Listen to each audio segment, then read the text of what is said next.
কাণ্ড! হায় হায় হায় হায় হায় হায় হায় হায়! এ কি হলো গুরু গো? আমি যে তোমার কথা রাখতে পারলাম না গো। জীবনে একটাও জ্যান্ত ডাকাত ধরতে পারলাম না গো। বলো হে গুরুদেব গুফো দারোগার জয়! গুলটে মামা, এসব কি হচ্ছে? দারোগা বাবুর গুরুদেব গুফো দারোগার পুজো চলছে। ও গুলটে মামা, হায় হায় হায় হায় হায়! এ কি আমি দেখলাম গো? ও গুরুদেব গো, উজবুক গুলো চলে এসেছে গো। কি কাণ্ড! দূর হয়ে যা বলছি, নয়তো তোদের একদিন কি আমার গুরুদেবের একদিন। এই ছিল আমার কপালে গো।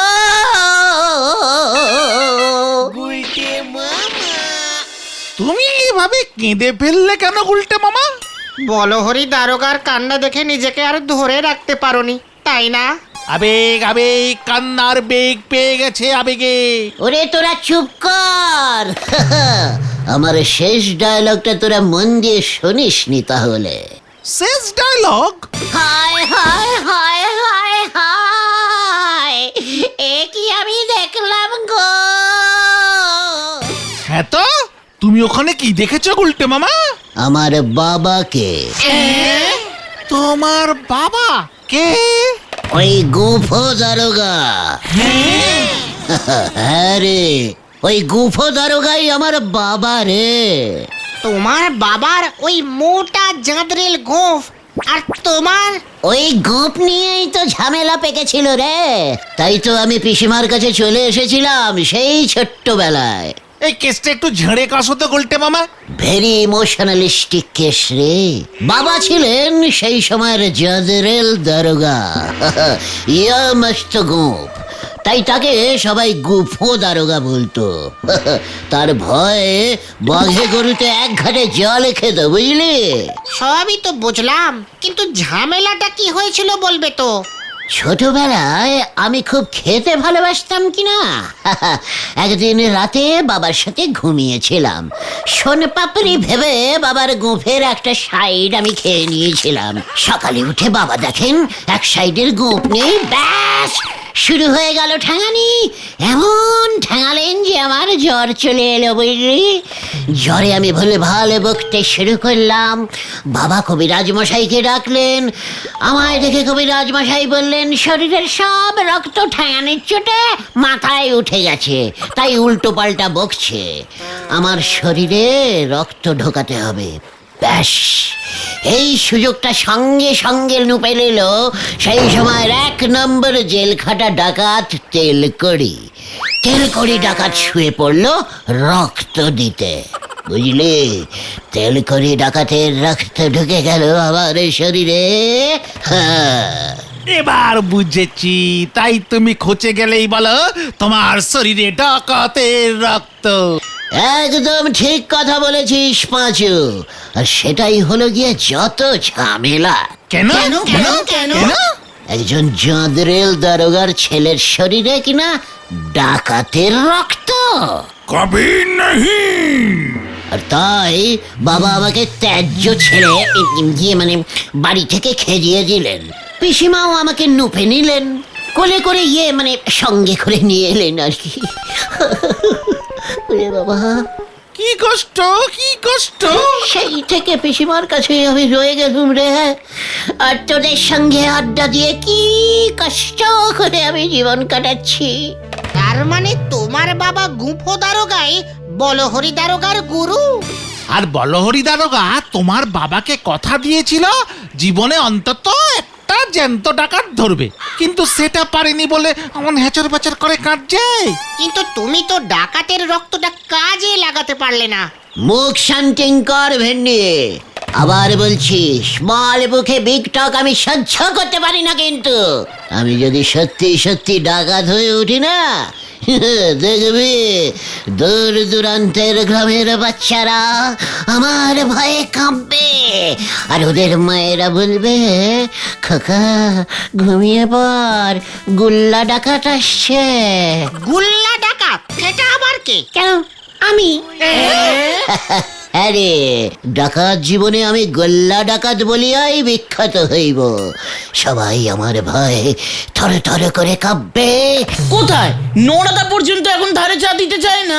ঘটনা ঠিক আছে ঠিক আছে ঠিক আছে, নরাদা কি জানে তোমার বডিতে সত্যি সত্যি ডাকাতের রক্ত আছে? এটা জানলেই কিন্তু নরাদা ভয় খাবে। ঠিক বলেছিস। চল এক্ষুনি জানিয়ে আসি, আজ থেকেই আমার ডাকাত জীবনের উদ্বোধনটা হয়ে যাক। কি বলিস? হ্যাঁ হ্যাঁ, চল সকলে।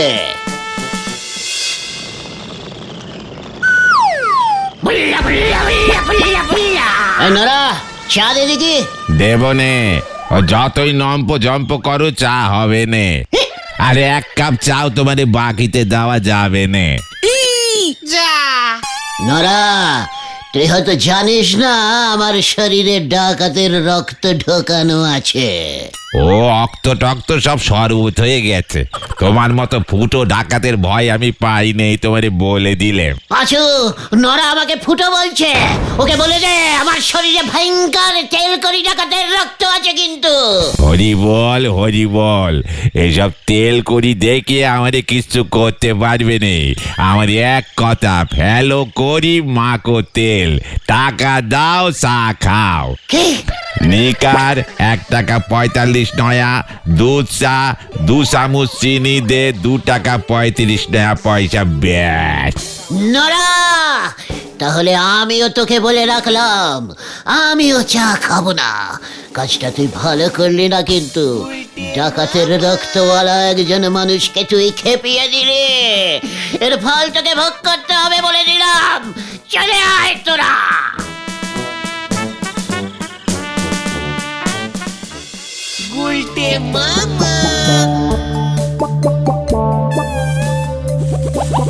না না না না না, আমাকে দেখছি গুল্লা ডাকাত হতেই হবে।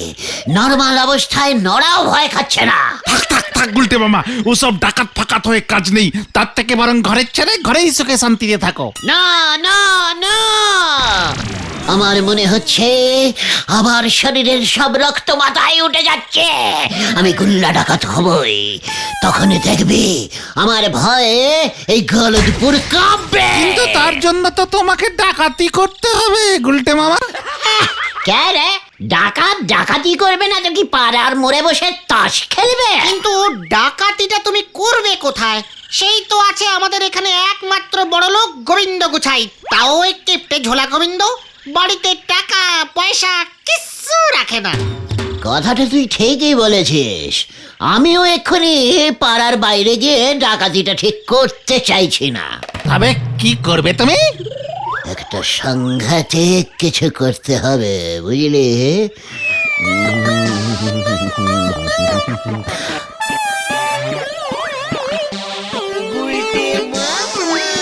পেয়েছি!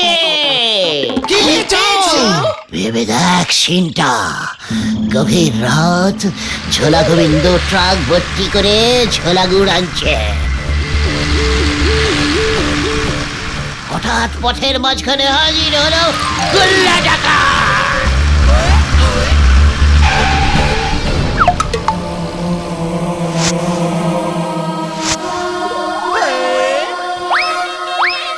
ইয়া ইয়া হে ওয়াহা!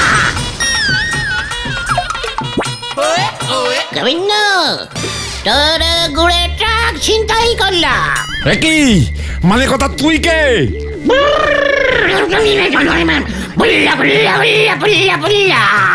আমি গুল্লা। তারপর তারপর ওই এক ট্রাক গুড় দিয়েই যাত্রা শুরু হলো গুল্লা ডাকাতে। অতগুলো গুড় নিয়ে তুমি কি করবে? সেটা পরে ভাববো। হয়তো ওই ঝোলা গোবিন্দের কাছেই আবার হাফ দামে বেচে দেবো। তুমি শেষ পর্যন্ত গুড় ডাকাতি করবে? তার উপর তুমি তো সাইকেলও চালাতে পারো না, আস্তে একটা ট্রাক নিয়ে তুমি ভাগবে? এটা একটু বাড়াবাড়ি হয়ে গেল না গুলটে মামা? মানে যাকে, ওটা তো কল্পনায় ছিল। আসলে তো আমি অন্য কিছু করব। যাই করো, ডাকাতি করো না, তাহলে কিন্তু বলহরি দারোগা আরো রেগে যাবে। ও গুরুদেবের কাছে প্রতিজ্ঞা করেছে যে ও জ্যান্ত ডাকাত ধরবে। পাড়ার মধ্যেই যদি তোমার মতন এমন একটা নেতানো ডাকাত পায়, তাহলে কিন্তু তুমি বিপদে পড়ে যাবে গুলটে মামা। নেতানো ডাকাত ভেন্ডি, মুখ শান্তিং কর বলে দিলাম। ওই বলহরি দারোগা যদি বাঘা কুল হয়, মানে আমিও তাহলে বাঘা তেঁতুল। দরকার হলে আমি ডাকাতি করবই না। তাহলে গুল্লা ডাকাত কি করবে? কিডন্যাপ। কাকে? এই গলদপুরের একমাত্র বড় লোকের ওই একমাত্র মেয়ে পটেশ্বরীকে। আরে গলদপুরের বলো ছেলের দল, ওই পটেশ্বরীকে হরণ করব আমি, মোটা মুক্তিপণ দাবি করব। আর গোবিন্দ গুচ্ছেদ মুক্তিপণ না দিলে? উল্লা পুল্লা পুল্লা গুল্লা পুল্লা, গুল্লার ডেরায় আটকে রাখবো।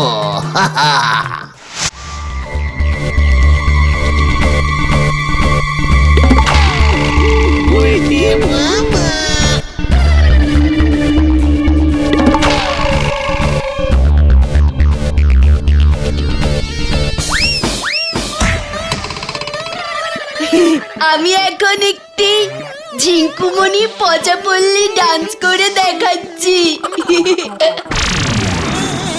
তাথুই তাথুই নাথুই নাচে নাচে থুই থুই থুই থুই তা তা। আরো জোরে, আরো জোরে। এই গুল্লা, এই ভালো হচ্ছে না মানে কথা বলে দিলাম। এ বাবা, কাকের পাঠে শুভ কাজে গুড সাইন। তাহলে এটাই ফাইনাল, বুঝলি? ওই বলহরি দারোগা ডাকাত ধরবে বলে প্রতিজ্ঞা করেছে বাবার কাছে। কিডন্যাপ করলে ও কিছুই করতে পারবে না, উল্টে ভয় খেয়ে যাবে। কিন্তু ব্যাপারটা একটু বেশি রিস্কিং হয়ে যাবে না গুলটে মামা? প্ল্যানিং ঠিক থাকলে রিস্কিং হবে কেন রে? ভেরি ইজিক্যালি সোজা। দেখ এবার শুয়ে বসে কিভাবে রোজগার করতে হয় দেখ। কিন্তু তুমি পটেশ্বরী দিকে পাবে কোথায়? ভুলে যাস না, পটেশ্বরী রোজ সন্ধেবেলায় হারুর দোকানে চপ কবিরাজি খেয়ে বাড়ি ফেরে। ওই রাস্তায় লোকজনও কম থাকে। তারপর পটেশ্বরীর দিকে নিয়ে কোথায় যাবে তুমি? মন্দিরের পেছনের ওই বাঁশ বাগানটায়। জয় গুরু। চল, হাতে সময় কম। কি জানি কি হয়। চাঁদ উঠেছে, ফুল ফুটেছে, কদম তলায় গে লঙ্কা দিয়ে ডবল ডিমের এগরোল খেয়েছে। কদম তলায় গে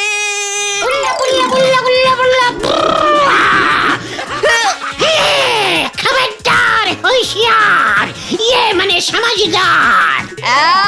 এই, তুই কে রে? আমি আমি আমি আমি আমি আমি কালা নাকি? তুই ছাড়া আর এখানে কে আছে? আমি হলাম যে গুল্লা গুল্লা গুল্লা। এই, একই কথা তিনবার করে বলিস কেন? আমার কাছে কি চাই?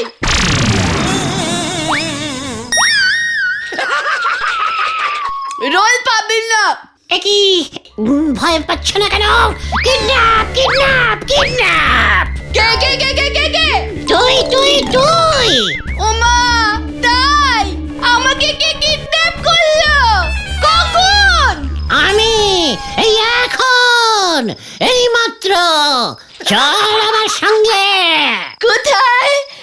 পাহাড়ি জায়গায় না সমুদ্রের আশেপাশে? না, পাড়ার কিডন্যাপ পাড়াতেই, বাজেট কম, মন্দিরের পেছনের বাঁশ বাগানে। ও মা, কি মজা, কি রোমান্টিক ব্যাপার। আমি কিডন্যাপ হয়েছি। কাল সকালে পেপারে আমার ছবি বেরোবে। এই, নিয়ে চলো আমাকে এক্ষুনি। যাবো কিসে? হেঁটে। এ হেঁটে হেঁটে আবার কেউ কিডন্যাপ হয় নাকি? বলছি না বাজেট কম। চল তাহলে, ভাল লাগে না। ওই দেখো আবার তুই টোকারি করছে।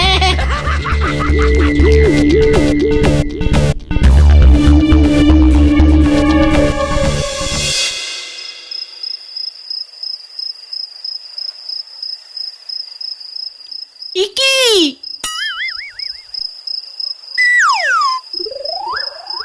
তোরা, তোদেরও কিডন্যাপ করেছে বুঝি? হ্যাঁ পটেশ্বরী দি, ওই গুল্লা খুব সাংঘাতিক।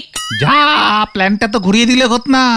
চাপড়াও উল্লা মুল্লা গুল্লা মুল্লা মুল্লা।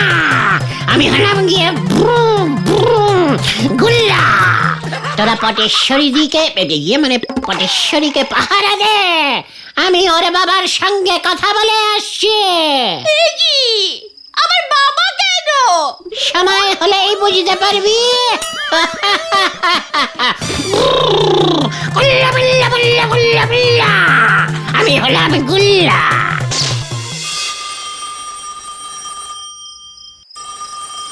একে ফোনটা ধরছে না কেন? ঝোলা গোবিন্দের নাম্বারটা আমার মুখস্থ। এতবার এত কাজে ফোন করেছি, এত দেরি তো করে না। ঘুমিয়ে পড়লো নাকি? Hello hello hello, hello hello.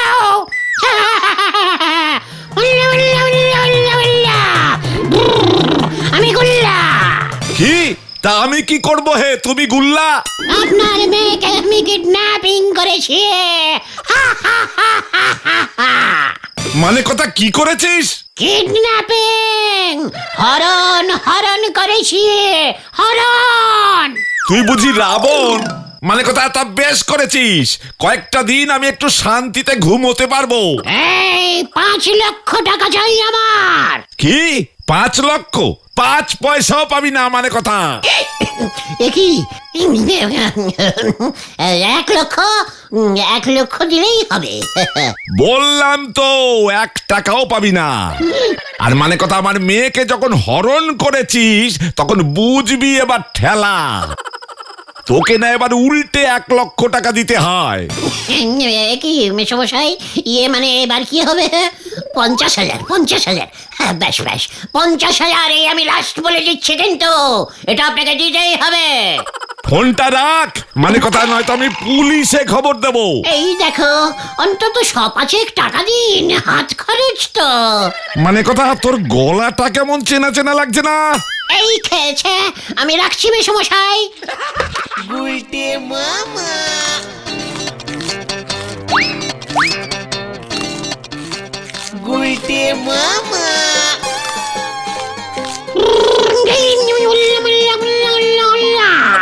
আমি হলাম গিয়ে গোল্লা।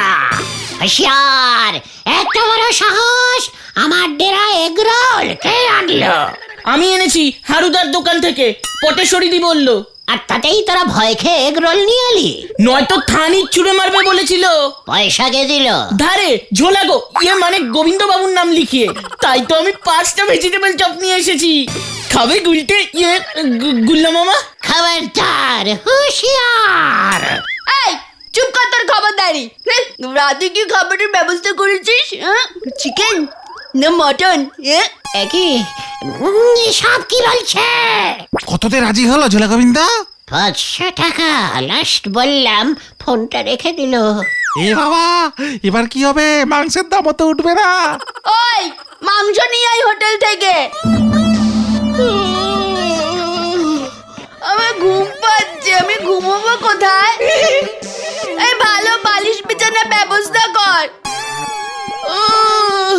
এই শোন, কাল সকালে উঠে আমার 1 গ্লাস দুধ লাগবে, আর দুপুরে লুচি আলুর দম আর কচি পাঠা লাগবে। এত বাজেটের কিডন্যাপ তো নয় এটা পটু। যা কিছু 500 টাকার মধ্যেই সারতে হবে। ওই এত বড় সাহস তোর! আমাকে কিডন্যাপ করে নিয়ে এসে খাতির যত্ন করছিস না? পটু, তুমি বাড়ি যাবে? এই তুই কে রে?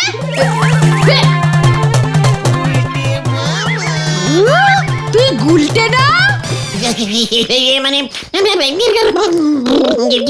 আমি গুল্লা ছিলাম, গুলটে হলাম। এত বড় সাহস তোর! খালি পকেটে আমাকে কিডন্যাপ করতে এসেছিস, তার উপর হাঁটিয়ে হাঁটিয়ে আমাকে এখানে এনেছিস। ভেবেছিলাম ভয়ঙ্কর গুল্লা আমাকে কিডন্যাপ করলে পেপারে আমার ছবি বেরোবে, তাই কত কষ্ট করে আমি কিডন্যাপ হলাম। আমার সাথে ইয়ার কি? মানে মানে আমাকে ছেড়ে দাও পটু। ওঠ ওঠ বলছি, আমার বাবার থেকে কত টাকা চেয়েছিস বল, তোর কুবুদ্ধি আমি বুঝে গেছি। ওরে বাবারে, উফ মাগো, উফ খুব লেগেছে কোমরে। উফ, 5 লাখ দিয়ে শুরু করেছিলাম, 500 টাকা এসে নেমেছিলাম, তাও দেবে না বলছে। আমি তোকে দেব 500 বার কান ধরে ওঠ বস কর। সব কি খুঁজছো পটু? মানে না শোনা করে না। কর বলছি। করছি করছি, বলছিলাম 100 করলে হবে না?